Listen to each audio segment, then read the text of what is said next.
하나님 말씀 보겠습니다.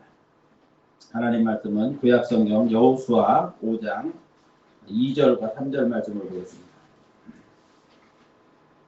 구약성경 325쪽 여호수아 5장 2절과 3절 말씀입니다.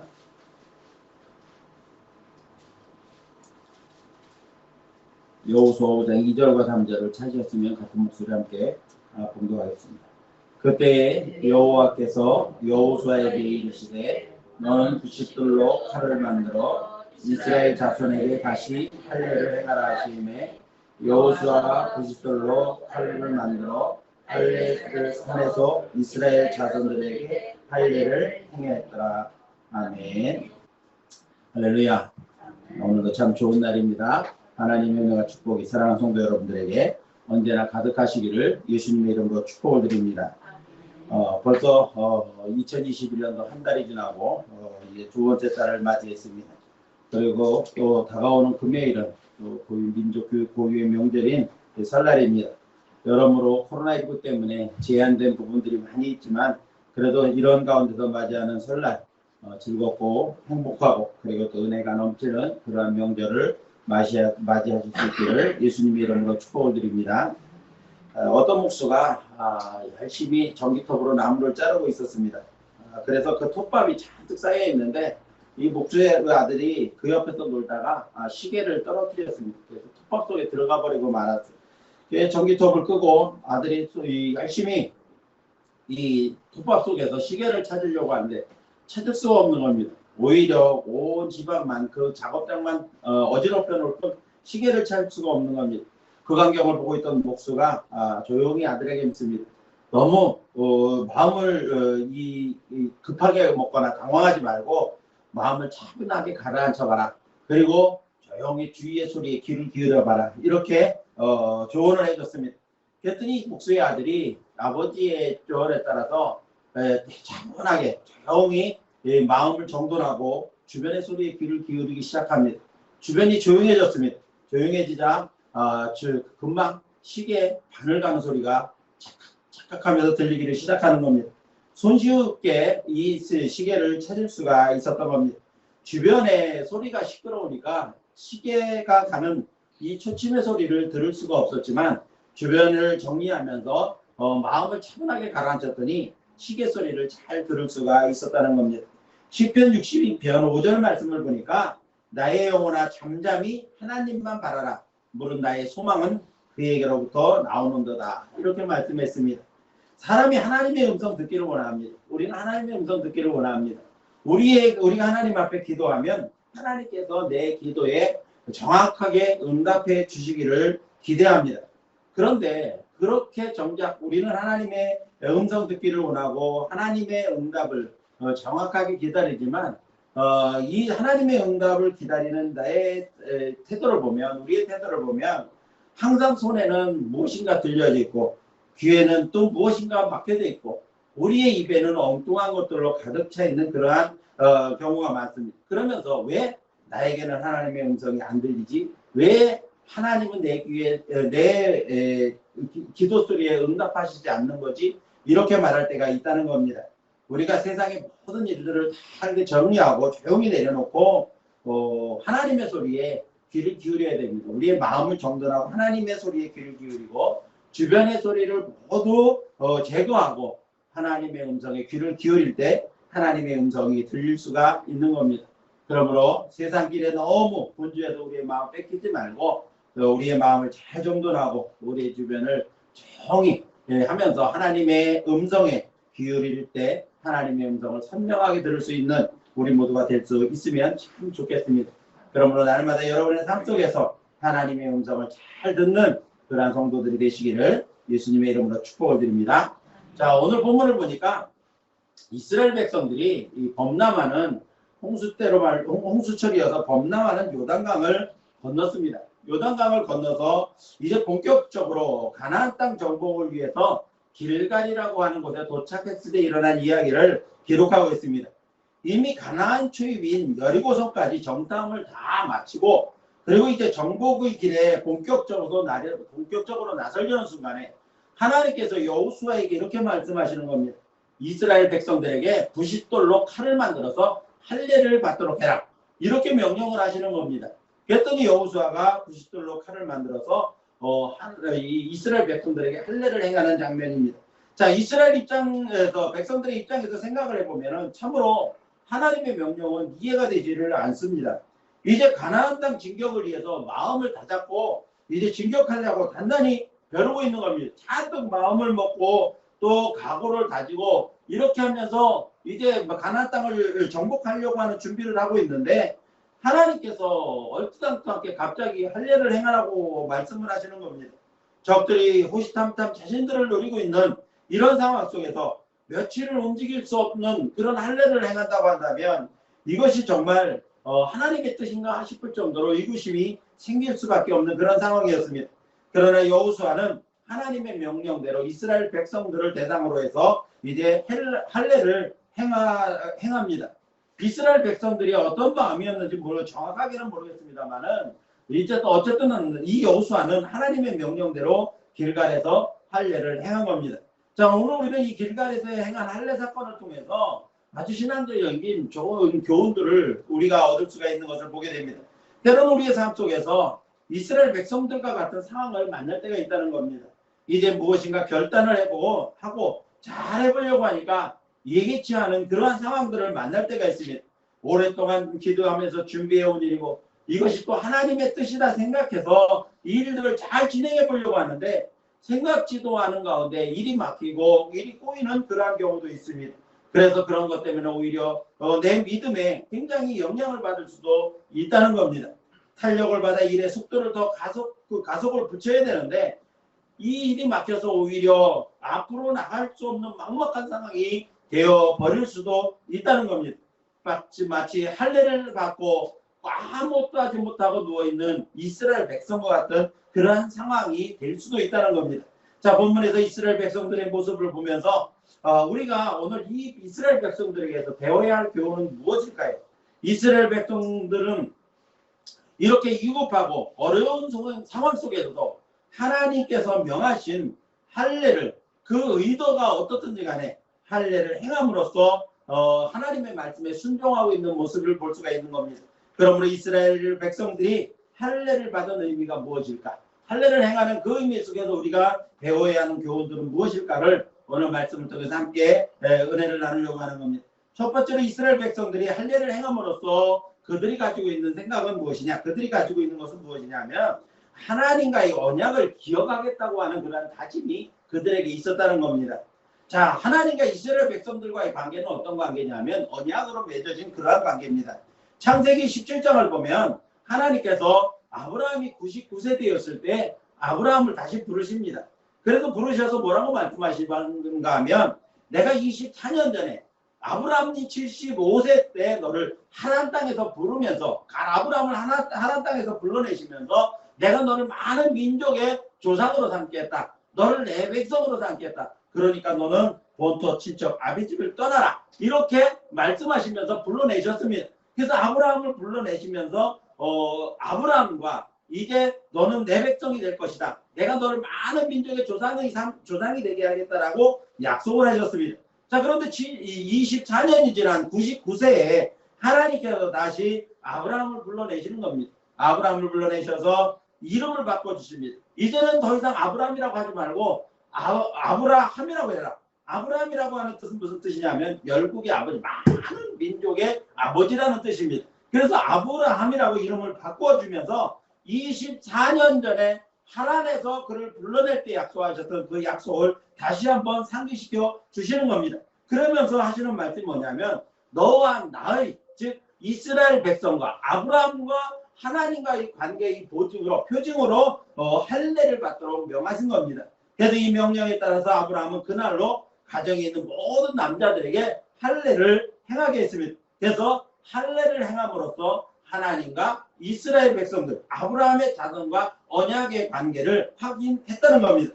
할례 의식은 히브리인으로 태어난 모든 남자 아이들에게 해당되는 의식으로서 태어난 지 8일이 지나면 행하는 그러한 의식이었습니다. 이렇게 할례 의식을 행한 자라야만 하나님의 백성인 이스라엘 백성들로 인정을 받았습니다. 그래서 모든 절기나 의식에 참여할 수 있는 권한이 주어졌던 겁니다. 이렇게 할례 의식을 행한 자만 하나님의 백성으로 인정을 했다는 겁니다. 아무리 아브라함의 후손이라도 할례를 받지 않은 사람은 언약의 자녀라고 인정을 하지 않았다는 겁니다. 그리고 출애굽할 때 이제 수백 년이 흘러서 출애굽할 때 이스라엘 백성들은 할례를 이 애굽에서 나오기 전에 할례 의식을 다 행했습니다. 할례를 받고 행했는데 그들이 40년 광야 생활하는 동안에 광야에서 태어난 사람들이 있었던 겁니다. 이스라엘 백성들이 대부분 출애굽한 사람들은 가나안 땅에 들어가지 못했습니다. 그 사람들은 광야에서 전부 죽게 되었고 40년 광야 생활을 하는 동안에 태어난 사람들은 할례를 받지 못했던 겁니다. 광야에서 할례를 행할 수가 없었기 때문에 할례 받지 못한 상태에서 가나안 땅에 들어가게 된 겁니다.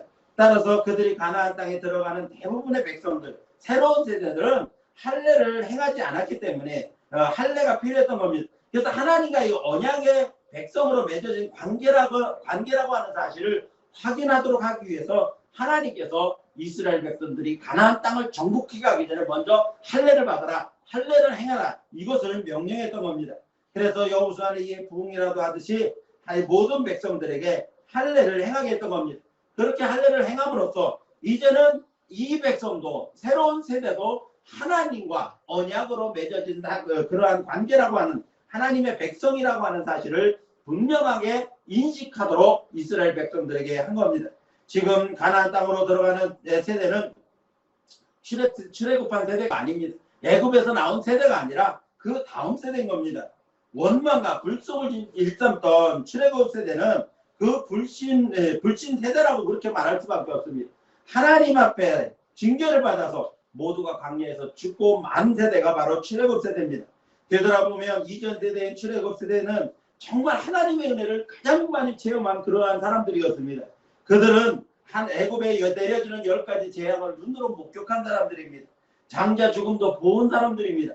흉내가 갈라지는 것을 직접 경험했고 반석에서 나오는 샘물도 보고 자신들이 마셨습니다. 늘 만나를 먹었고 항상 하나님께서 함께 하시는 구름과 그 불기둥을 그들이 늘 경험하면서 사는 사람들이 바로 출애굽 세대입니다.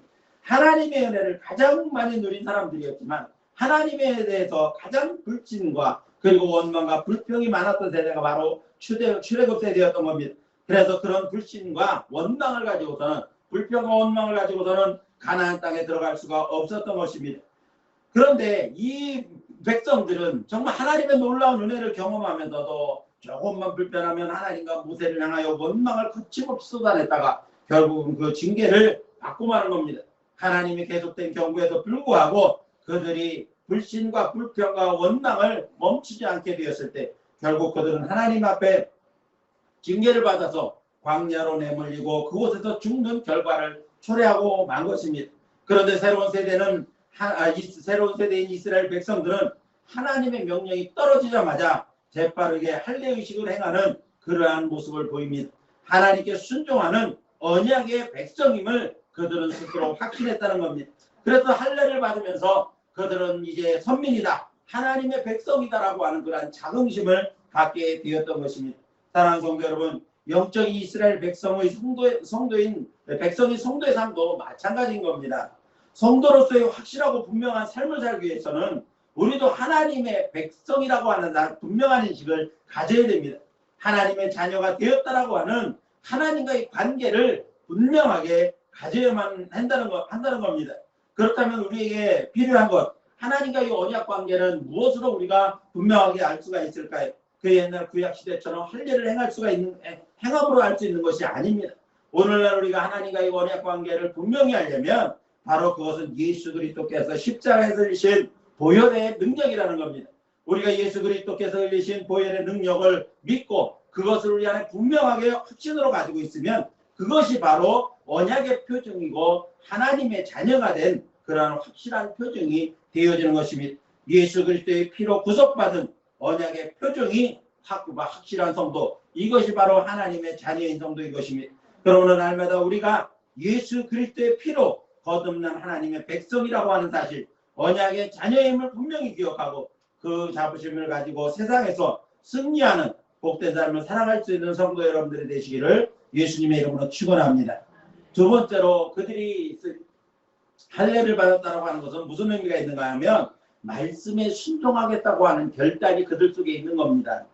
앞에서 말씀드린 것처럼 이들의 이전 세대인 출애굽 세대는 불순종의 세대였다는 겁니다. 불신에서 비롯된 원문과 불평을 일삼던 그들을 보고 자란 겁니다. 교육학자들이 말하는 옛말에 어떤 말이 있는가 하면 자녀는 부모의 얼굴이다, 이런 말이 있습니다. 다시 말하면 자라나는 자녀들은 부모를 보고 배우고 자란다는 겁니다. 부모를 닮아간다는 겁니다. 자, 그런데 특이하게도 이스라엘 백성들은 다행스럽게 하나님 앞에 불신하고 불순종하는 그런 모습을 보고 자랐음에도 불구하고 그들은 부모를 닮지를 않았다는 겁니다. 부모들의 세대와는 다르게 하나님의 말씀에 순종하는 그러한 모습이 그 다음 세대, 새 세대에는 그런 말씀이 있었다는 것, 그런 모습이 있었다는 겁니다. 하나님께서는 이스라엘 백성 중에서 전 세대인 즉 출애굽 세대가 가나안 땅에 들어가지 못하는 이유에 대해서 분명하게 말씀하고 있습니다. 6절 말씀 보니까 여호와의 음성을 청종하지 않았기 때문이라 했습니다. 전 세대, 이전 세대가 가나안 땅에 들어가지 못하고 광야에서 죽은 것은 뭐냐면 하나님의 음성을 청종하지 않았기 때문이다. 하나님의 음성을 들어도 하나님께서 말씀하셔도 그 말씀에 순종하지가 않았다는 겁니다. 순종하지 않았다는 것은 불신이고 또 불순종이고 원망과 불평 때문이었다는 겁니다. 결국은 그것 때문에 하나님의 지계를 받아서 광야에서 죽고 말았다는 겁니다. 그런데 광야에서 태어난 새로운 세대는 여러 가지 어려운 상황 속에서도 하나님의 말씀에 순종했다는 겁니다. 그래서 가나안 땅에 들어가기 전에 길갈에서 할례를 받으라고 할 때 할례를 즉각적으로 받은 겁니다. 하나님께서는 말씀에 순종하는 새로운 세대를 통해서 가나안 땅을 약속대로 들어가게 해주셨다는 겁니다. 온전한 순종을 하나님은 기뻐하셨던 겁니다. 하나님은 언제나 하나님의 말씀에 순종하는 것을 기뻐하십니다. 그래서 하나님께 드리는 제사나 제물보다도 하나님은 하나님의 말씀을 듣는 것, 하나님의 말씀에 순종하는 것을 더 기뻐하신다고 성경이 우리에게 말씀하고 있는 겁니다. 여러분도 잘 아시는 것처럼 불순종의 대명사처럼 여겨지는 이 사울임금이 있습니다. 사울임금이 임금이 될 수 있었던 것은 그가 겸손하고 순종 잘하는 사람이었기 때문이었습니다. 하나님 앞에 순종 잘하고 겸손한 사람이어서 선택되었는데, 그래서 초대임금이 되었는데 그것을 끝까지 지켜가지 못했다는 겁니다. 임금이 되자마자 그는 교만해지기 시작합니다. 하나님의 말씀을 순종하지도 않고 하나님의 말씀을 오히려 무시하는, 그래서 자기 마음대로 무슨 일이든지 하려고 하는 그러한 교만한 모습을 갖게 된 겁니다. 사울이 만일에 처음 마음을 지키고 항상 겸손하고 순종하는 마음을 잘 지켜갔더라면 아마 자손만 대 이스라엘 왕으로서의 이 축복을 누릴 수도 있었을 것입니다. 그러나 처음 마음을 잃어버리고 교만해져서 불순종하고 자기 마음대로 행하다가 하나님께 버림받았을 뿐만 아니라 전쟁에서 하루아침에 자신을 뿐만 아니라 자기 자식까지 전부 함께 최후를 맞이하는 그러한 비참한 최후를 맞고 말았던 것입니다. 그래서 하나님의 성품으로 볼 때 길갈에서 행한 이스라엘 백성들의 할례 의식은 하나님께서 그들이 순종하는가 안 하는가 그것들을 시험해 보려고 했던 그러한 시험이기도 했습니다. 그래서 그들이 즉각적으로 순종할 때 하나님을 기쁘시게 하기에 충분했다는 겁니다. 하나님께서 말씀에 순종하는 새로운 세대를 통해서 가나안 땅을 정복하게 하시고 그들에게 젖과 꿀이 흐르는 땅을 누리는 축복을 주셨던 것입니다. 이처럼 언제나 하나님의 말씀에 순종하는 것을 하나님은 기뻐하시는 것입니다. 그래서 구원은 믿음으로 받고 축복은 순종으로 받는다라고 하는 그러한 말이 있는 겁니다. 이제 사랑하는 성도 여러분들은 언제나 하나님의 말씀에 귀를 기울이고 들려오는 그 말씀에 순종해서 늘 풍성케 하시는 하나님의 축복을 누리며 살아가는 성도 여러분들이 되시기를 예수님의 이름으로 축원합니다. 마지막 세 번째로 그들이 할례를 받았다라고 하는 것은 어떤 의미가 있는가 하면 하나님을 신뢰한다고 하는 믿음의 표현이 담겨져 있는 겁니다. 앞에서 말씀드렸던 것처럼 이스라엘 백성들의 상황은 별로 좋지를 않았습니다. 마른 땅으로 건넜다고는 하지만 이 갈라진 요단강에 마른 땅으로 건넜다고는 하지만 이 범람한 요단강을 금방 건너온 백성들입니다. 건너오자마자 하나님의 명령에 따라서 강바닥에서 주워온 12지파를 따라 이 가져온 돌이 있었습니다. 강 가운데서 들고 온 돌이 있었는데 그 돌로 다 제단을 쌓아놓고 하나님 앞에 제사를 드렸습니다. 이제 본격적으로 가나안 전쟁을 치르려면 준비해야 될 것이 많습니다. 백성들도 정비를 해야 됩니다. 또 무기들도 정비를 해야 됩니다. 조직도 새롭게 해야 되고 또 전쟁을 치르려면 훈련도 해야 됩니다. 이런 여러 가지 일들이 많습니다.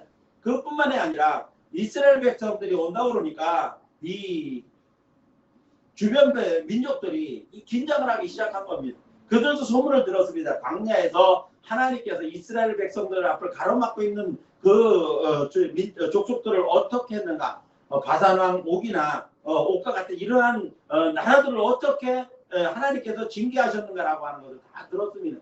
그렇기 때문에 주변 민족들이 이스라엘 백성들을 향해서 정말 쌍심지를 키고 관심을 집중하고 있는 상태입니다. 뿐만 아니라 지금 이스라엘 백성들은 움직이는 게 군사들만 움직이는 게 아닙니다. 젊은 사람들만 움직이는 게 아니라 남녀노소 즉 모든 민족들이 다 이동을 하고 있다는 겁니다. 200만이 넘는 많은 민족이 대이동을 하고 있습니다. 그러니 얼마나 분주했겠습니까? 그야말로 정신을 못 차릴 지경입니다. 이런 상황에서 할례를 행하라니, 하나님께서 할례를 행한다고 하는 것 왜 꼭 지금 해야 됩니까? 라고 반문을 할 수도 있는 상황입니다. 여호수아의 이스라엘 백성들은 하나님 앞에 그렇게 질문할 수도 있는 겁니다. 왜 하필이면 지금이어야 합니까? 가나안 땅 정복 다 마치고 그렇게 하도 다 그때 해도 되지 않겠습니까? 라고 하는 다른 제안을 할 수도 있었습니다. 더구나 군사적으로도 위험한 상황이 아닙니까? 우리가 조금만 틈만 보이면 저들이 공격해올 수도 있는 그러한 상황이기 때문에 항상 마음에 긴장을 주면 안 되는 그러한 위험천만한 상황입니다. 이런 상황 속에서 3일이나 움직이지 못하는, 최소한 3일을 움직이지 못하는 할례를 받는다고 한다면 이거 얼마나 위험천만한 일입니까? 다른 가족들, 여자와 아이들 그리고 노인들은 모두 민족 전체가 적들의 위험에 그대로 노출될 수도 있는 그런 상황이었습니다. 그런데 이스라엘 백성들은 이렇게 좋지 않은 상황임에도 불구하고 하나님의 말씀에 즉각적으로 순종해서 할례를 행했다는 겁니다. 이스라엘 백성들은 하나님을 철저하게 신뢰했다는 겁니다.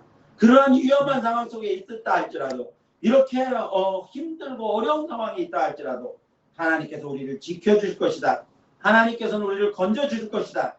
하나님은 우리를 승리하게 하실 것이라고 하는 분명한 확신이 이스라엘 백성들에게 있었다는 겁니다. 이전 세대들은 불신 세대였습니다. 그래서 불신으로 말미암아 시작된 불평과 원망을 일삼다가 징계를 받아서 광야에서 죽었지만 새로운 세대는 하나님을 신뢰하는 확실한 믿음을 가지고 있었던 겁니다. 그래서 할례 의식을 하나님께서 명하셨을 때 즉각적으로 순종함으로써 우리가 하나님을 신뢰한다고 하는 믿음의 결단을 하나님께 보여드렸던 것입니다. 어떤 형편 속에서도 하나님을 신뢰하면 하나님께서는 반드시 지켜주신다라고 하는 그러한 분명한 믿음을 그들은 가지고 있었던 것입니다. 신자들 중에서도 나이가 많은 사람들은 자신들의 부모 세대가 하나님을 불신하다 징계하는 것을 본 사람도 있을 겁니다. 9세대라고 하는 것, 출애굽 세대라고 하는 것은 이미 성인된 사람들을 기준으로 했으니까 그 출애굽 세대 중에서도 어린아이들은 광야 생활을 그대로 다 겪은 겁니다. 그런데 40년이 지났으니까 그들은 이미 어른이 됐으면 장성한 사람이 되고 노인 세대가 된 겁니다. 그 노인 세대들은 부모들이 하나님께 불신하다가 하나님 앞에 징계받고 광야에서 죽은 것을 이미 다 경험했습니다. 그런데 그 중에서도 여호수아 갈렙이라고 하는 사람은 기성세대입니다. 출애굽 세대입니다. 그럼에도 불구하고 그들은 하나님 앞에 순종하고 하나님 앞에 철저한 믿음을 가졌던 사람이어서 하나님께 그 믿음이 인정받아 지금 가나안 땅으로 들어갈 수 있는 축복을 유일하게 두 사람만 누린 겁니다. 그런데 여호수아가 지도자였고 함께 정신적인 지주 역할을 했던 사람이 누구냐면 갈렙이라고 하는 사람이었습니다. 이 갈렙은 여호수아가 죽은 다음에도 사사시대 초기까지도 신앙적인 영향을 이스라엘 백성 가운데 많이 끼친 사람이었던 겁니다. 자, 이런 사람들이 처음에 부모 세대의 불순종을 보면서 하나님 앞에 징계받은 것을 목격했던 그러한 이 성인 세대, 그러니까 노인 세대들, 그리고 여호수아, 지도자인 여호수아와 갈렙 같은 사람들의 영향이 이 후세대들에게 많이 끼쳐졌다는 겁니다. 영향이 컸다는 겁니다. 그래서 그들의 훌륭한 지도자들 밑에서 하나님 앞에 순종하는 법을 배웠고 믿음을 가지면 하나님께서 반드시 지켜주신다는 것을 그들은 알고 있었다는 겁니다. 배웠다는 겁니다. 그래서 이들은 어려운 상황 속에도 위험한 상황 속에 있지만 하나님께서 우리를 지켜주실 것이다. 하나님께서 우리에게 결국은 가나안 땅을 주실 것이라고 하는 분명한 믿음을 가지고 있었던 것입니다. 사랑하는 성도 여러분, 하나님을 철저하게 신뢰하면 하나님이 함께 하십니다. 우리가 하나님을 신뢰하는 만큼 하나님은 우리를 붙들어 주시고 우리와 함께 하시는 것입니다. 하나님께서 책임져 주시는 겁니다. 하나님께서 내가 믿는 대로 내게 이루어 주시는 것입니다. 그러므로 하나님을 철저하게 신뢰해야 되는 겁니다. 믿음의 사람이라는 것은 하나님을 철저하게 신뢰하며 하나님께 모든 것을 맡기고 사는 사람이 믿음의 사람인 것입니다. 그러므로 이제 사랑하는 성도 여러분들이 하나님을 신뢰하는 믿음으로 늘 하나님과 동행하심과 함께 하나님께서 우리를 지켜주신다라고 하는 분명한 믿음을 가지고 살아감으로써 우리를 지켜주시고 인도하시며 복주시는 하나님의 축복을 누리며 살아가는 성도들이 될 수 있기를 예수님의 이름으로 축원합니다. 이제 말씀을 마칩니다. 이스라엘 백성들은 요단강을 건너자마자 하나님의 명령에 따라 할례의식을 행합니다. 여건도 좋지 않았고 주변 대적들의 공격도 염려스러웠지만 할례를 행함으로써 자신들의 믿음과 의지를 분명하게 하나님께 보여드렸다는 겁니다. 어쩌면 하나님은 이 할례를 통해서 가나안 정복을 위한 이 이스라엘 백성들을 마지막으로 시험하시는 그런 시험이었을 수도 있습니다. 그것이 하나님의 테스트였다면 그들은 합격한 겁니다. 자신들의 믿음을 분명하게 하나님 앞에 보여드리고 말씀에 순종함으로써 하나님께서 언약 관계에 있는 백성이라고 하는 그러한 분명한 하나님의 뜻을 가지고 그들을 지키시고 인도할 수 있도록 그런 믿음에 합격을 한 겁니다. 이제 이스라엘의 할례 의식을 통해서 우리가 배워야 될 것은 무엇입니까? 하나님과 언약의 백성이라고 하는 분명한 관계를 기억하고 다짐했던 이스라엘 백성들처럼 예수 그리스도의 보혈로 우리도 하나님의 자녀가 되었다는 분명한 그러한 관계의식을 가지고 하나님의 자녀된 의식을 가지고 살아가야 된다는 겁니다. 전세대처럼 불순종하다가 멸망당하지 않고 하나님 말씀에 순종하겠다고 하는 결단의 표시로 즉각 할례를 행했던 것처럼 하나님의 말씀에 순종하면 반드시 하나님께서 우리에게 순종한 대로 복 주신다고 하는 사실을 우리는 분명히 알아야 됩니다. 어떤 형편에서도 하나님을 신뢰하겠다는 믿음의 분명한 표현이었던 것처럼 우리도 하나님을 신뢰하면 우리가 신뢰하는 만큼 하나님께서 우리에게 복 주신다고 하는 사실을 오늘 우리는 배워야 될 것입니다. 이제 사랑하는 성도 여러분들이 길갈의 이스라엘 백성들처럼 하나님의 언약의 백성임을 늘 기억하고 주시는 말씀에 철저하게 순종하고 어떤 형편에든지 하나님을 신뢰하는 그러한 철저한 믿음으로 항상 하나님의 약속된 가나안 축복을 누리며 살아가는 저와 여러분들이 될 수 있기를 예수님의 이름으로 축원합니다. 기도하겠습니다. 교회 소식을 말씀드리겠습니다. 주보를 참고해 주시고요. 예배에 참석하신 성도 여러분 그리고 온라인으로 예배하는 모든 성도들에게 하나님의 은혜와 축복이 가득하시기를 예수님의 이름으로 축복을 드립니다. 2021년 표어는 주여 회복해 하옵소서입니다. 코로나19로 말미암아 흩어진 우리의 모든 일상과 믿음들이 회복될 수 있는 그러한 한 해가 되어야 할 줄로 믿습니다. 코로나19가 계속되고 있는데 매사에 조심하면서 방역수칙도 잘 지켜서 안전하고 건강한 생활을 하실 수 있도록 해주시고요. 계속해서 성전 예배와 그리고 온라인 예배는 병행해서 드리도록 하겠습니다. 목요일부터 이번 명절 연휴가 시작되는데 안전하고 또 즐거운 명절을 보내실 수 있도록 잘 준비하시길 바라고요. 명절 가족예배 순서지하고 설교문하고 다 준비해놨습니다. 필요하신 대로 가족 수대로 예배드릴 수 있는 숫자대로 챙겨가셔서 명절 아침에 꼭 하나님 앞에 예배드릴 수 있도록 그렇게 해주시기를 바랍니다. 연말정산 아직 안 하신 분, 필요하신 분 있으면 말씀해 주시고요. 매일 묵상과 성경 읽기 그리고 신앙성장을 위해 개인경건에 계속해서 힘써 주시기 바랍니다. 어려울 때 서로 격려하고 위로하면서 사랑을 나누는 그런 성도들이 될 수 있기를 바랍니다.